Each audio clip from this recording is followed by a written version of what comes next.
Hello everyone, मेरी YouTube channel UPSC notes by Shikha में आपका स्वागत है। दोस्तों, कल हमने आपको उत्तर वैदिक काल की सामाजिक, आर्थिक, धार्मिक, राजनीतिक स्थिति के विषय में बताया और साथ ही प्रमुख यज्ञों, 12 प्रकार के रत्नियों, 16 संस्कार और षट दर्शन के विषय में हमने आपको जानकारी दी। आज हम आपको 6ठी शताब्दी ईसा पूर्व के भारत के विषय में बताएंगे कि उस समय भारत की क्या स्थिति थी। तो शुरू करते हैं 6ठी शताब्दी ईसा पूर्व का भारत, जिसमें महाजनपदों का उदय हुआ। ये किस प्रकार हुआ, हम पढ़ते हैं। आर्य जातियों के परस्पर विलीनीकरण से, यानी आर्य जातियों के परस्पर मिलने से जनपदों का विस्तार हुआ और महाजनपद बने। इन महाजनपदों ने ईसा पूर्व 6ठी सदी में अपने अपने राज्य का विस्तार किया। इसके साथ ही कला कौशल की अभिवृद्धि, धन धान्य की समृद्धि, व्यापार वाणिज्य का चमत्कारपूर्ण उत्कर्ष हुआ। इसलिए भारत के राजनीतिक इतिहास का आरंभ 6ठी शताब्दी ईसा पूर्व से माना जाता है। 6ठी सदी के आसपास पूर्वी यूपी और पश्चिमी बिहार में लोहे के व्यापक प्रयोग के कारण अतिरिक्त उपज होने लगी, जिससे व्यापार वाणिज्य को बल मिला। लोहे के हथियारों के प्रयोग से क्षत्रिय वर्ग की शक्ति में अपार वृद्धि हुई, जिससे उन्होंने अपने राज्य का विस्तार किया, अपने जनपदों का विस्तार किया और महाजनपदों की स्थापना हुई। ऋग्वैदिक कबीलाई जनजीवन में दरार पड़ने लगी व क्षेत्रीय भावना जागृत होने से नगरों का निर्माण होने लगा। परिणामतः उत्तर वैदिक काल के जनपद महाजनपद में परिवर्तित हो गए। महाजनपदों की कुल संख्या 16 थी, जिसका उल्लेख बौद्ध ग्रंथ अंगुत्तर निकाय महावस्तु व जैन ग्रंथ भगवती सूत्र में मिलता है। इसमें मगध, कौशल, वत्स, अवंती सर्वाधिक शक्तिशाली थे। 16 महाजनपदों में अश्मक एकमात्र ऐसा जनपद था जो दक्षिण भारत में गोदावरी नदी के किनारे स्थित था। वज्जी व मल्ल में गणतंत्रात्मक व्यवस्था थी, जबकि शेष में राजतंत्रात्मक व्यवस्था थी।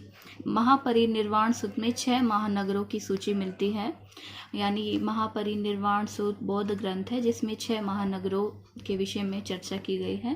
इसमें है चंपा, राजगृह, श्रावस्ती, काशी, कौशाम्बी और साकेत।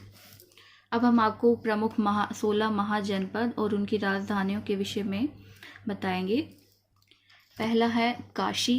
काशी की राजधानी वाराणसी थी। मगध, कौशल, अंग के ऊपर काशी का अधिकार था। काशी का शक्तिशाली राजा ब्रह्मदत्त था। कौशल की राजधानी श्रावस्ती और अयोध्या थी। अंग की राजधानी चंपा। मगध की राजधानी पहले राजगृह गिरिब्रिज, जो दक्षिणी बिहार में पड़ते हैं, उसके बाद पाटलिपुत्र इसकी राजधानी बनी। वज्जी की राजधानी वैशाली, जो उत्तरी बिहार में पड़ती है। मल्ल की राजधानी कुशीनगर इसका प्रथम भाग था और पावा इसकी राजधानी का द्वितीय भाग था, जो अब पूर्वी यूपी का गोरखपुर देवरिया क्षेत्र में पड़ता है। चेदी या चेती की राजधानी सोत्थीवती सुक्तिमती, आधुनिक बुंदेलखंड जिला है। वत्स की राजधानी कौशाम्बी इलाहाबाद एवं बांदा जिले में पड़ती है। पांचाल की राजधानी उत्तरी पांचाल अहिछत्र थी और दक्षिणी पांचाल राजधानी काम्पिल्य थी। उत्तरी पांचाल की राजधानी अहिछत्र अब उत्तराखंड के रामनगर जिले और यूपी के बरेली जिले में पड़ती हैं, और दक्षिणी पांचाल की राजधानी काम्पिल्य यूपी के फर्रुखाबाद जिले में पड़ते हैं। मध्य प्रदेश की राजधानी विराटनगर, जो अब अलवर भरतपुर जिले में पड़ते हैं, जो राजस्थान में स्थित हैं। शूरसेन की राजधानी मथुरा, जो आधुनिक ब्रजमंडल में स्थित है। अश्मक की राजधानी पोतना या पोटली, जो दक्षिण भारत का एकमात्र महाजनपद है। हमने अभी चर्चा की थी, अश्मक दक्षिण भारत का एकमात्र ऐसा जनपद है जो गोदावरी नदी के तट पर स्थित है। अवंती की राजधानी उत्तरी उज्जैनी और दक्षिणी महिष्मती। गांधार की राजधानी तक्षशिला, जो पाकिस्तान के पेशावर तथा रावलपिंडी क्षेत्र में पड़ता है। कंबोज की राजधानी राजपुर या हाटक, जो कश्मीर में पड़ती है। कुरु की राजधानी इंद्रप्रस्थ थी, जो मेरठ व दक्षिण पूर्व हरियाणा क्षेत्र में पड़ती थी। वैशाली का लिच्छवी गणराज्य विश्व का प्रथम गणतंत्र माना जाता है, जो वज्जी संघ की राजधानी थी। इसका गठन 500 ईसा पूर्व में हुआ था। 4 शक्तिशाली महाजनपद थे, उनमें मगध, कौशल, वत्स और अवंती आते हैं। नालंदा विश्वविद्यालय विश्व के प्राचीनतम विश्वविद्यालय में से एक है। इसकी स्थापना गुप्त वंश के शासक कुमार गुप्त प्रथम ने की थी। विश्व का सबसे प्राचीन वैभवशाली महानगर पाटलिपुत्र जो 221 ईसा पूर्व से संबंधित है। अंगुत्तर निकाय में जिन 16 महाजनपदों का उल्लेख हुआ है उनका विवरण हम अब विस्तार पूर्वक करेंगे। हमने जैसे कि आपको बताया काशी की राजधानी वाराणसी। सोननंद जातक से ज्ञात होता है कि मगध, कौशल और अंग के ऊपर काशी का अधिकार था और काशी का सबसे शक्तिशाली राजा ब्रह्मदत्त था जिसने कौशल के ऊपर विजय प्राप्त की थी। कौशल की राजधानी श्रावस्ती तथा रामायण कालीन राजधानी अयोध्या थी। यह राज्य उत्तर में नेपाल से लेकर दक्षिण में सई नदी तक और पश्चिम में पांचाल से लेकर पूर्व में गंडक नदी तक फैला हुआ था। अंग की राजधानी चंपा। बुद्ध के समय तक चंपा की गणना भारत के 6 महानगरों में की जाती थी। जैसा कि हमने आपको बताया था पहले कि बुद्ध के महापरिनिर्वाण सूत्र में 6 महानगरों की सूची मिलते हैं, जिसमें चंपा भी एक महानगर था। प्राचीन काल में चंपा नगरी वैभव तथा व्यापार वाणिज्य के लिए प्रसिद्ध थी। अब बात करते हैं मगध। मगध की प्राचीन राजधानी राजगृह या गिरिब्रज थी। कालांतर में पाटलिपुत्र स्थानांतरित हुई। उत्तर भारत का सर्वाधिक शक्तिशाली महाजनपद मगध था। वज्जी की राजधानी वैशाली थी। यह 8 राज्यों का एक संघ था जिसमें वज्जी के अतिरिक्त वैशाली के लिच्छवी, मिथिला के विदेह, कुंडग्राम के ज्ञात्रक विशेष रूप से प्रसिद्ध थे। बुद्ध के समय यह शक्तिशाली संघ था। मल्ल, यह भी वज्जी के समान ही एक संघ था जिसमें पावा और कुशीनारा के मल्लों की शाखाएं सम्मिलित थी। कुछ जातक में ओकाक को वहां का राजा बताया गया है। छेदी की राजधानी सुक्तिमती या सोत्थिवती थी। महाभारत काल में यहाँ का प्रसिद्ध राजा शिशुपाल था जिसका वध श्री कृष्ण द्वारा किया गया। चेतीय जातक में यहाँ के एक राजा का नाम उपचर भी मिलता है। वत्स की राजधानी कौशाम्बी थी। बुद्ध काल में यहाँ पौरव वंश का शासन था जिसका शासक उदयन था। पुराणों के अनुसार उदयन के पिता ने अंग राजधानी चंपा को जीता था। कुरु की राजधानी इंद्रप्रस्थ थी। बुद्ध के समय यहाँ का राजा कौरव्य था।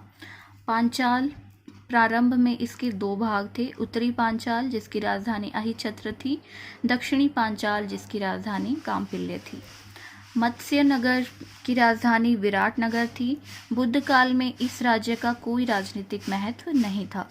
शूरसेन की राजधानी मथुरा यानी आधुनिक ब्रजमंडल। बुद्ध काल में यहाँ का राजा अवंतीपुत्र था जो बुद्ध के प्रमुख शिष्यों में से एक था। प्राचीन यूनानी लेखक इस राज्य को शूसेनोई तथा राजधानी को मिथुरा कहते थे। अश्मक, दक्षिण भारत का एकमात्र जनपद। पुराणों के अनुसार अश्मक के राजतंत्र की स्थापना इक्ष्वाकु वंशीय शासकों ने किया था। अवंती, नॉर्थ अवंती की राजधानी उज्जैनी थी और दक्षिण अवंती की राजधानी महिष्मती। राजनीतिक व आर्थिक दोनों दृष्टि से प्राचीन भारत का महत्वपूर्ण नगर था। यहाँ लोहे की खानें थीं तथा लोहार इस्पात से उत्कृष्ट अस्त्र शस्त्र का निर्माण करते थे जिस कारण यह सैन्य दृष्टि से अधिक सबल हो गया। अब बात करते हैं गांधार जिसकी राजधानी तक्षशिला थी। प्रमुख व्यापारिक नगर होने के साथ ही यह शिक्षा का भी प्रमुख केंद्र था। कंबोज की राजधानी राजपुर या हाटक, यह गांधार का पड़ोसी राज्य था। प्राचीन समय में कंबोज जनपद अपने श्रेष्ठ घोड़ों के लिए विख्यात था। अब हम बात करते हैं बुद्ध के समय के गणतंत्र के विषय में। बुद्ध काल में 16 जनपदों के अलावा गंगा घाटी में कई गणतंत्रों के अस्तित्व के प्रमाण मिलते हैं। गणतंत्र के विषय में पढ़ाने से पहले हम आपको राजतंत्र और गणतंत्र में अंतर बताएंगे। राजतंत्र में एकमात्र शासक जो होता था वो कृषकों से वसूले गए राजस्व का अधिकारी होता था, लेकिन गणतंत्र में राजस्व पर प्रत्येक कबीलाई कुलीन का अधिकार होता था जिसे राजा कहा जाता था। प्रत्येक राजतंत्र शासक के पास एक नियमित व्यावसायिक सेना होती थी, लेकिन गणतंत्र शासन में प्रत्येक राजा जो था वो अपने सेनापति के अधीन सेना का प्रबंधन करने के लिए स्वतंत्र था। राजतंत्र में ब्राह्मण प्रभावशाली थे, लेकिन प्रारंभिक गणतंत्र में उनके लिए कोई स्थान नहीं था। गणतंत्र व्यवस्था में कुलीनों की समिति के अंतर्गत कार्य किया जाता था, जबकि राजतंत्र में निर्णय प्रक्रिया केवल एकमात्र शासक तक ही सीमित थी। बुद्ध के समय में 10 गणतंत्र थे, जिनमें कपिलवस्तु के शाक्य, सुमसुमारा के भग, अलकप्प के बुली, केसपुत्र के कलाम, रामग्राम के कोलिय, कुशीनारा के मल्ल, पावा के मल्ल, पिपलीवन के मौर्य, वैशाली के लिच्छवी और मिथिला के विदे थे। अब हम इनके बारे में डिटेल से पढ़ेंगे। कपिलवस्तु के शाक्य की राजधानी कपिलवस्तु थी। इसे शाक्य वंशीय सुकीर्ति ने प्रतिस्थापित कराया था। कपिलवस्तु के अतिरिक्त इस गणराज्य में अनेक नगर थे, जैसे चातुमा, सामगाम, खोमदुस, सिलावती, नगरक, देवदा आदि। शाक्य लोग अपनी जाति के बाहर अपनी कन्याओं का विवाह नहीं करते थे। गौतम बुद्ध का जन्म इसी गणराज्य में हुआ था। इस राज्य का विनाश कौशल नरेश बिड्ढू द्वारा किया गया। अब बात करते हैं सुमसुमारा के भग। वर्तमान चुनार यानी मिर्जापुर जिला इसमें पड़ता है। मान्यता है कि भग ऐत्रेय ब्राह्मण में उल्लेखित भर्ग वंश से संबंधित थे। अलकप्प के बुली, इसकी राजधानी बेतिया यानी बेट द्वीप थी। बुली लोग बौद्ध धर्म के अनुयायी थे। वर्तमान दृष्टि से यह राज्य बिहार प्रांत की शाहबादारा और मुजफ्फरपुर जिलों के बीच स्थित था। केसपुत्र के कलाम। वैदिक साहित्य से पता चलता है कि कलामों का संबंध पांचाल जनपद के केशियों के साथ था। आचार्य अलार कलाम इसी राज्य से संबंधित थे। महात्मा बुद्ध ने गृह त्याग के बाद आचार्य अलार कलाम से सांख्य दर्शन की दीक्षा प्राप्त की थी। अब बात करते हैं रामग्राम के कोलिये। रामग्राम की पहचान वर्तमान गोरखपुर जिले में स्थित रामगढ़ ताल से की गई है। कोलिये गण के लोग अपनी पुलिस शक्ति के लिए प्रसिद्ध थे। कुशीनारा के मल्ल वाल्मीकि रामायण में मल्लों को लक्ष्मण के पुत्र चंद्रकेतु मल्ल का वंशज कहा गया है। पावा के मल्ल। पावा आधुनिक कुशीनगर जिले में स्थित पडरौना नामक स्थान था। मल्ल लोग सैनिक प्रवृत्ति के थे।